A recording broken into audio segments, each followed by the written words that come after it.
Alors, bonjour les spémates, c'est reparti pour maintenant le cours. Donc, je vous laisse prendre votre cahier de cours. Et alors, dans le cahier de cours, la semaine dernière, on avait vu ce qu'était une partition de l'univers, hein. Je rappelle que les événements forment une partition de l'univers lorsqu'ils sont deux à deux disjoints et lorsque eh bien, la réunion reforme l'univers en entier. Et puis, on avait découvert the formule du chapitre, la formule des probabilités totales.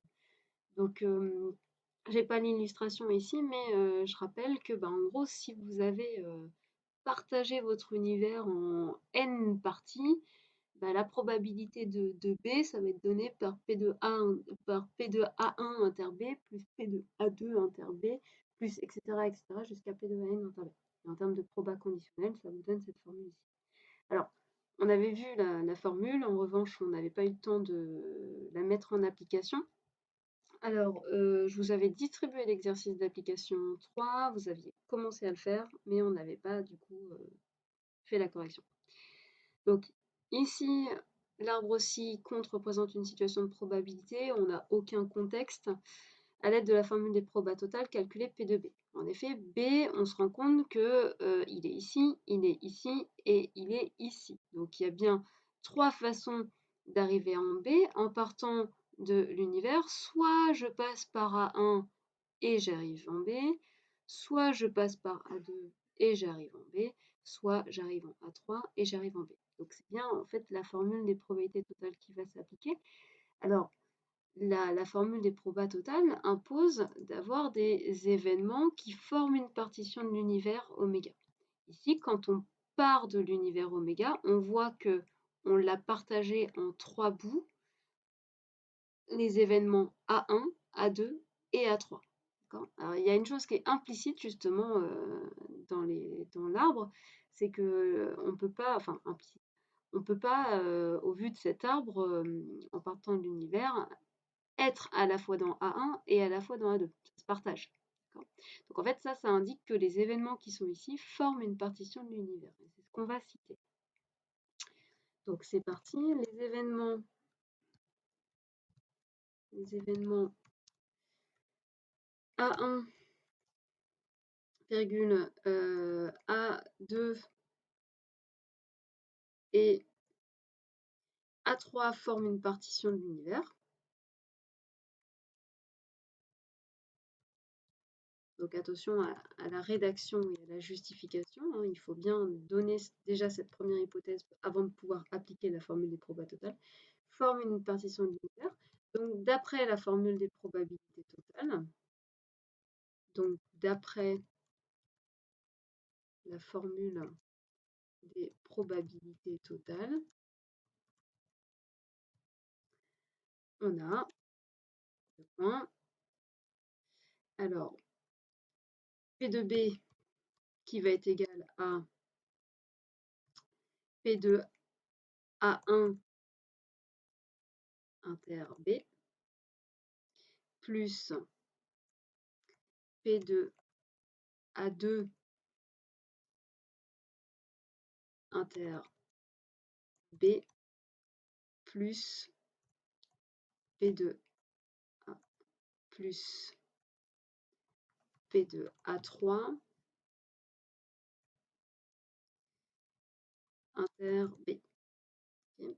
Donc attention, on va attendre, une petite faute de frappe ici, on va attendre également la formule avec les probabilités conditionnelles, puisque ici, la proba d'une intersection, je rappelle, hein, pour la calculer à partir d'un arbre, la proba de l'intersection A1 inter B, bah, je repère le chemin qui contient les événements A1 et B, et la proba de l'intersection, elle se calcule en faisant le produit des probas qui sont sur les branches, c'est-à-dire 0,2, c'est-à-dire P de 1 fois 0,7. 0,7 c'est quoi? C'est la probabilité de B sachant A1. Donc ça, pareil, on attend à l'écrit la formule. Alors, même si c'est un peu fastidieux à écrire, bah, il faut le faire, hein. C'est P de A1 fois P de B sachant A1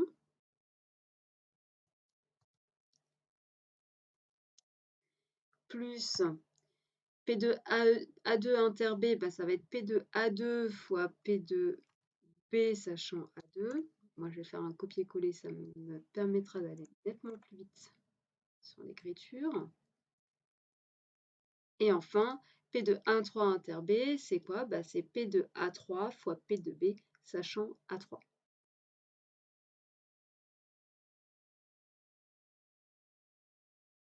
Ah,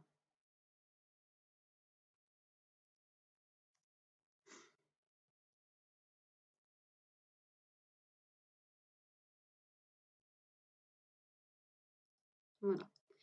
Et là, maintenant qu'on a bien justifié la mise en place de notre formule des probas totales, qu'on a bien cité la formule, plus écrit la formule lorsqu'on n'a pas, lorsqu'on ne dispose pas directement des probabilités d'intersection, eh bien on passe à l'application numérique. Cette première probabilité, après c'est facile, en P2A inter B, bah, on repère la première branche A inter B et il y a juste à repérer les probabilités qui sont sur les branches. 0,2 fois 0,7 plus 0,3 fois 0,4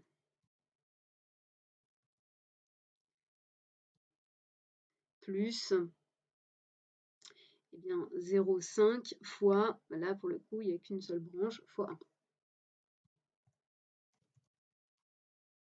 Tac. Et il reste à calculer tout ça. 0,2 fois 0,7, alors là vous pouvez réfléchir, hein, 0,2 c'est 2 dixièmes, 0,7 c'est 7 dixièmes, donc 2 dixièmes fois 7 dixièmes, 2 fois 7, 14, sur dixième fois dixième, 10 fois 10, 100, ça fait 14 centièmes, 0,14. Plus, pareil, 3 dixièmes fois 4 dixièmes, si vous posez les fractions, ça fait 3 fois 4, 12 centièmes, donc 0,12. Et puis enfin 0,5 fois 1, 0,5. D'accord. Et ce qui nous fait un total de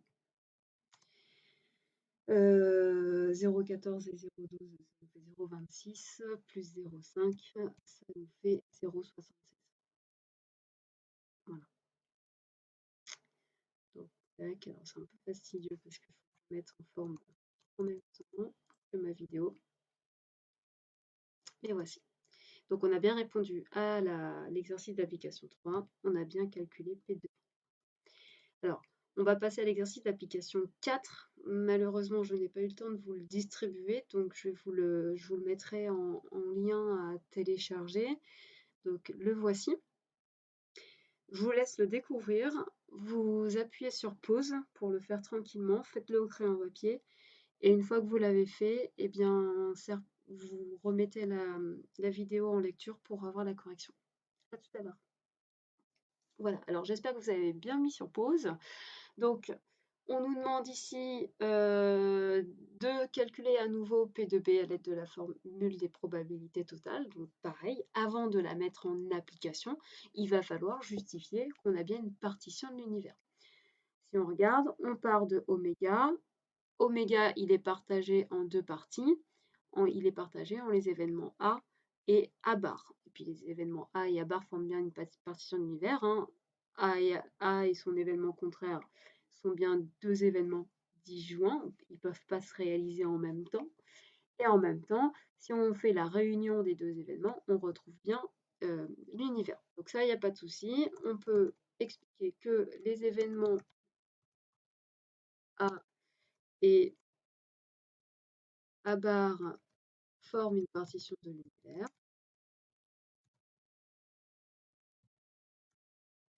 Donc, d'après la formule des probabilités totales,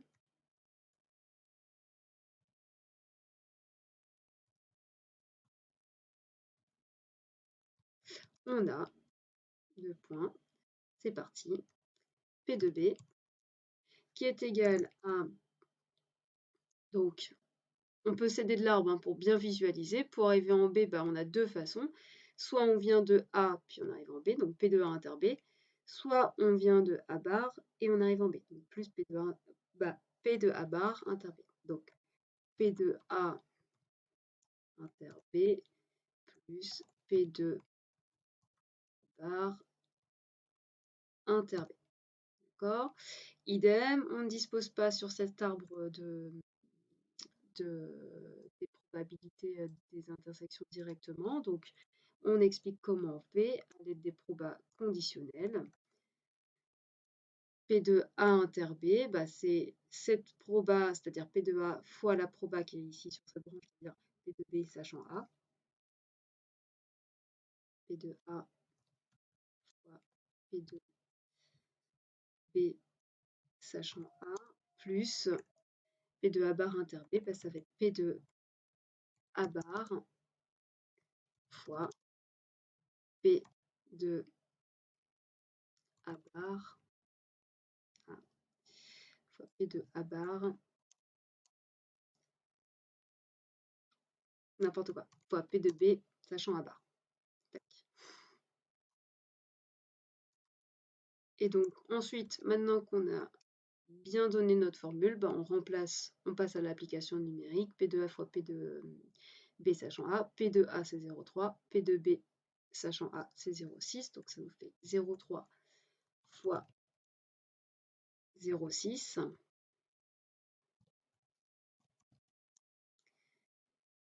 plus 0,7 fois 0,1.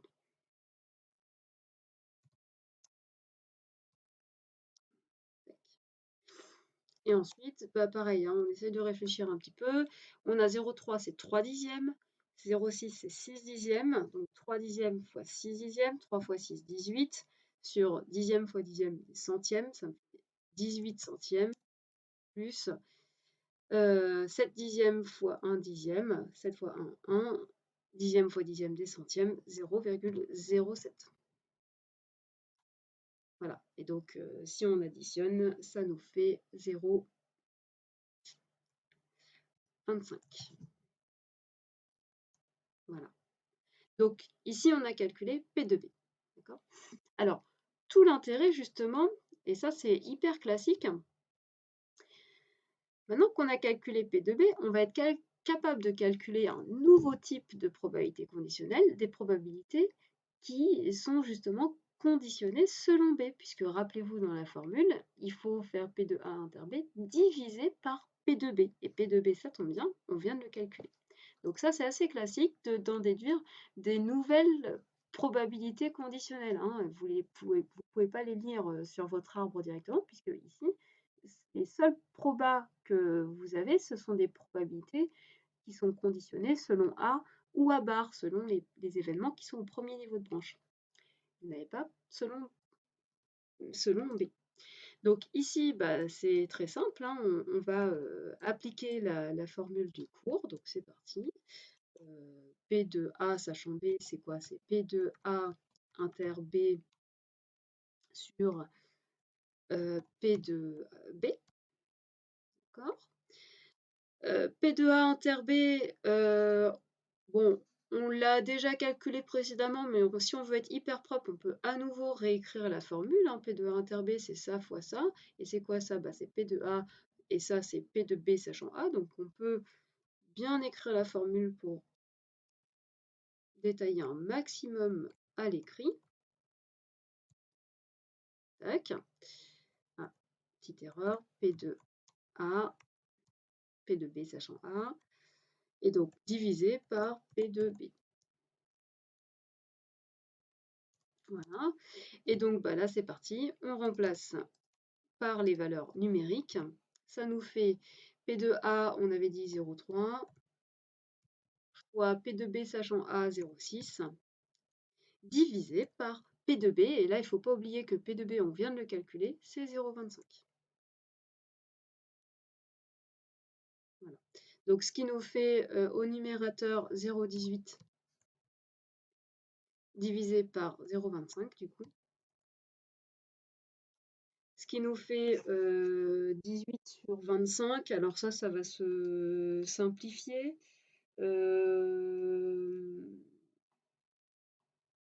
18 sur 25, ça nous fait... Non, ça simplifie pas, ça reste fraction irréductible, 18 sur 25, et par contre, c'est égal à exactement 0,72. Donc attention à bien gérer au niveau de vos égal ou approximatifs. Là, ici, 18 sur 25, c'est exactement égal à 0,72. Voilà, donc la probabilité de A, sachant B, est égale à 0,72. Voilà, on a fini avec l'exercice d'application.